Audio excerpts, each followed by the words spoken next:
有朋友说那个调音响的那个均衡器找不到了，我们来试试看啊。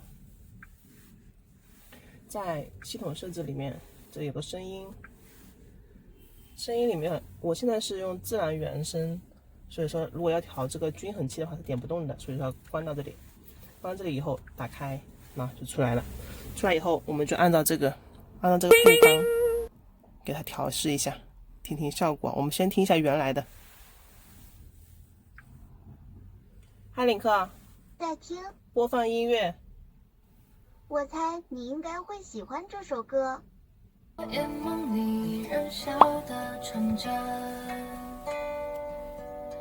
可能北京的后海许多漂泊的魂，可能成都小酒馆有群孤独的人，可能枕边有微笑才能暖意清晨，可能夜空有流星才能找你前行，可能夕阳城墙上有人誓言不分，可能要去到大理才算爱的认真，可能谁说要陪你牵手走完一生，可能笑着流出泪。嗨，领克， Hello， 暂停播放音乐。好的，暂停。接下去我们就开始调这个了啊，调这个均衡器，然后它的配方在这里，645-237。6、4、5、2、3、7。好的。嗨，领克，主家请说。继续播放音乐。好的，播放。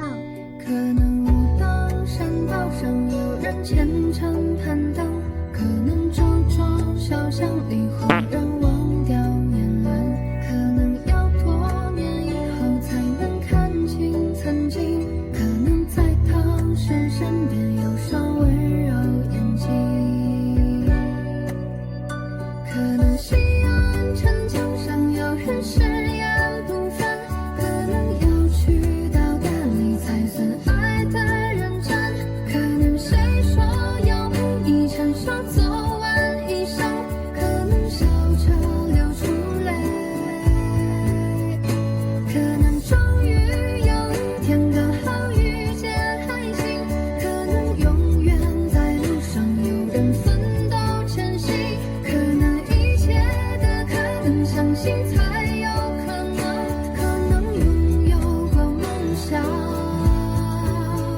才能叫做青春。大家觉得调整后的小六子音质怎么样？专业的、不专业的，咱们评论区聊聊嘛。谁还有秘制配方可以分享下？